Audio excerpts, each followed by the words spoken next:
Hello, good morning and assalamualaikum mga lalabs, mga vayots. Pag-uusapan natin itong balita kahapon na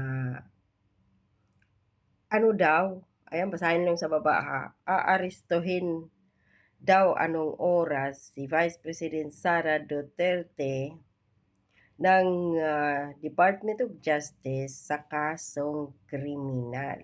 So ayon dito sa Pinoy Showbiz Facebook page kahapon ay aarestuhin anumang oras, ayan. Tapos, the possibility of an arrest warrant against Vice President Sara Duterte is again drawing attention as the NBI, National Bureau of Investigation, after nilang mang-raid doon sa Davao ng mga bakal na may posibilidad ko gawing maging ano yun, nuclear weapon. O dito na naman siya ngayon. Ahem. Continues to face scrutiny over its investigation into Duterte's alleged threats against President Bongbong Marcos, First Lady Liza Aranita Marcos, and former House Speaker Martin Romualdez Lol. Kasi nga nag-file yata ng motion ito sila si VP Sara na to dismiss, no?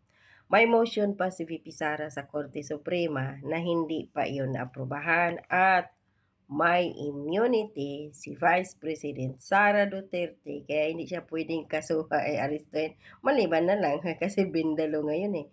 Kasi si Bongbong Marcos may kaso din sila sa Amerika na ilang dekada yan din hindi naka-apak sa US na kahit New Yorker o ano ba yun si Liza Marcos, 'di ba?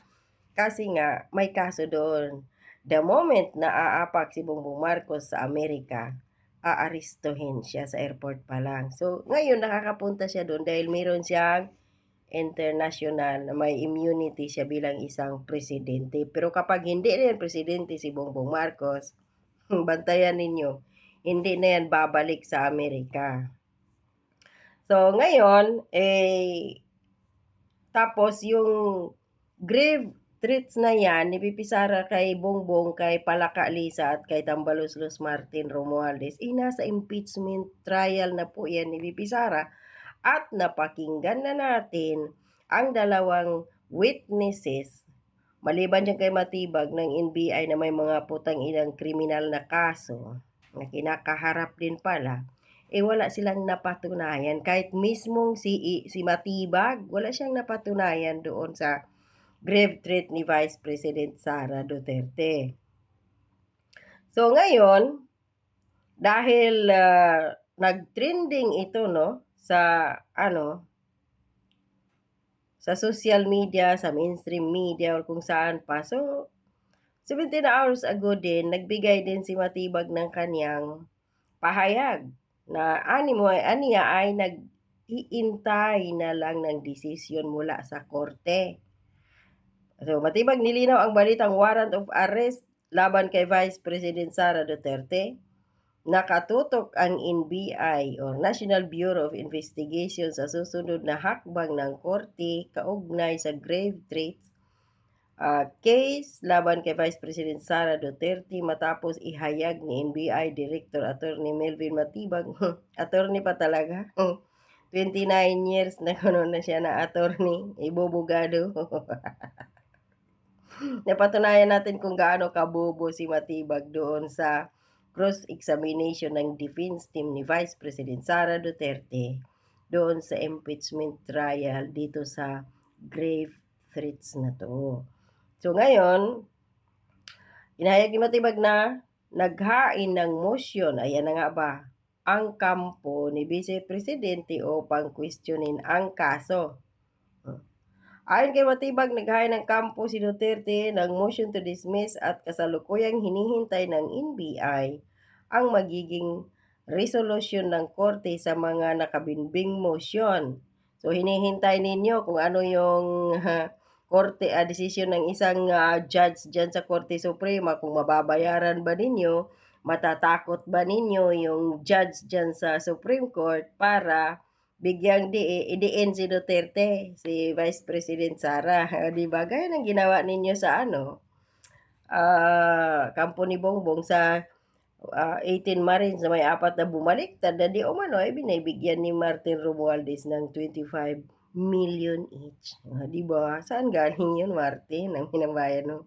Pera ng taong bayan 'no, pinangsuhol mo para hindi ka idiin sa iyong pagnanakaw. So, balik tayo dito. So, hinihintay o malamang tinatawag-tawagan siguro ngayon kung sino mang judge diyan sa Korte Suprema. Idiin mo si Sara, idiin mo si Sara kasi kung hindi kikidnapin namin pamilya mo, papatay namin, ano, gawan ka namin ng problema, ganyan 'yun. Nananakot sila ngayon kahit saan.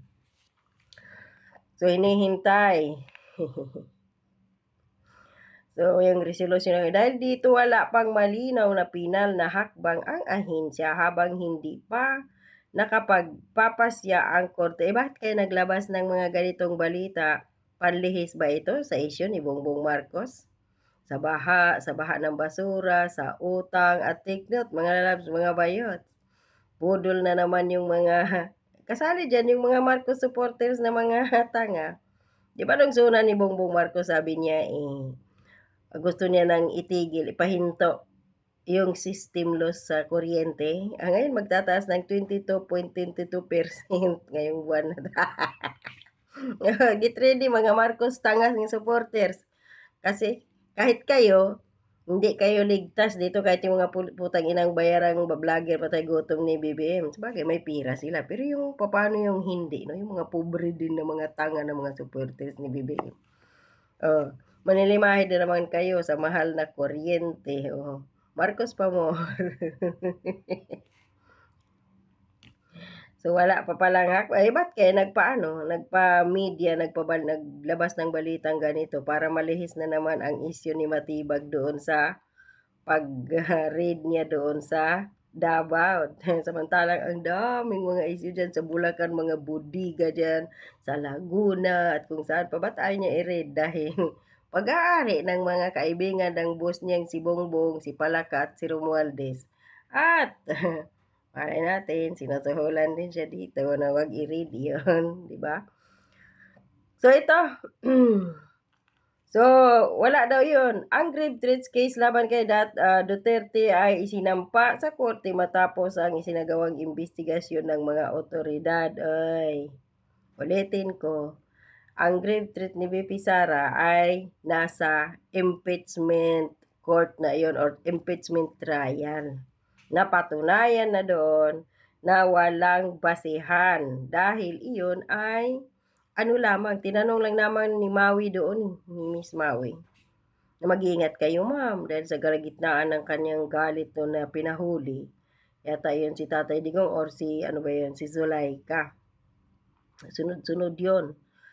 Sa galit ni VP Sara kaya nakapagsabi siya ng gano'n pero hindi naman niya sinabing totally na iba.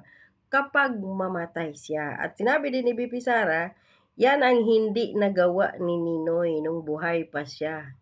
Nasabihin na kapag mamatay siya si Marcos Sr. ang ang hahabulin. Si VP Sara matalino. Kapag mamatay daw siya or namatay, ay ang papatayin din si Bongbong, Lisa at si Martin Romualdez. Parang habilin yun. Naghahabilin. At may kinausap na siyang tao, sino yun? Yun ang hindi napatunayan ni Matibag kung sino. Kaya dito na naman sila ngayon sa mga issue-issue. Pantakip ito sa issue ni Bongbong Marcos. Nako po.